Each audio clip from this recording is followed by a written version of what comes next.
বিবাহিত বা সাংসারিক জীবনে সুখী হওয়ার 8টি উপায় বলছি, মিলিয়ে নিন। 1 নম্বর, ভালোবাসা হোক নিঃস্বার্থ। সম্পর্কে শুধু চাওয়া নয়, দেওয়াও থাকুক। একে অপরকে ভালোবাসবেন এমন ভাবে যেখানে কোনো স্বার্থ থাকবে না।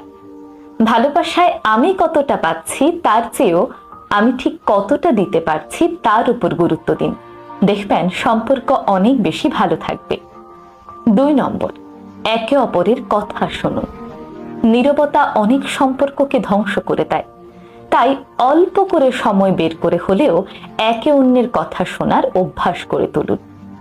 3 নম্বর, সম্পর্কে ইগো নয়, বোঝাপড়াকে গুরুত্ব দিন। বিয়ে মানে দুটো আলাদা মানুষের একসঙ্গে থাকা। ঝামেলা হবেই, ঝামেলা হলে ঝগড়ায় না গিয়ে বরং কিভাবে সেটি সমাধান করা যায় তার চেষ্টা করুন। 4 নম্বর, একে অপরের পরিবারকে সম্মান করুন। আপনি যাকে ভালোবাসেন তার পরিবারও কিন্তু তার জীবনেরই একটি অংশ, তাই একে অপরকে ভালোবাসলে তার পরিবারকে সম্মান করা শিখুন। একে অপরের পরিবারকে সম্মান করার মাধ্যমে সম্পর্কে একটি গভীর আস্থা তৈরি হয়। একসাথে সময় কাটান, স্মৃতি তৈরি করুন।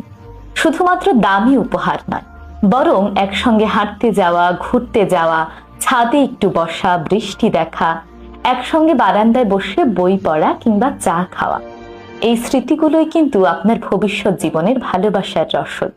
এই কাজগুলোই আপনার সম্পর্কের ভিতকে আরো বেশি মজবুত করে তোলে।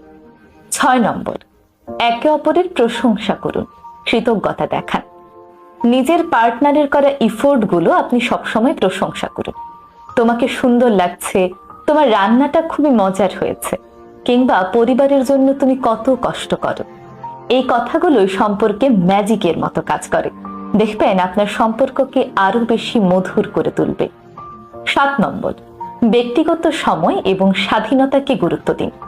কাউকে বিয়ে করা মানে এই নয় তার ব্যক্তিগত সকল সময় গিলে ফেলা, বরং প্রত্যেকেরই আলাদা আলাদা পছন্দ অপছন্দ থাকে, তাই তার ব্যক্তিগত সময় এবং স্থানকে গুরুত্ব দিতে শিখুন, তাহলে সম্পর্ক দীর্ঘমেয়াদী হবে। 8 নম্বর, একে অপরের পাশে থাকুন। ভালো সময়ে যেমন, খারাপ সময়েও তেমনি। খারাপ সময়ে কে কার পাশে থাকছে তার উপর ভিত্তি করেই কিন্তু আপন মানুষ চেনা যায়।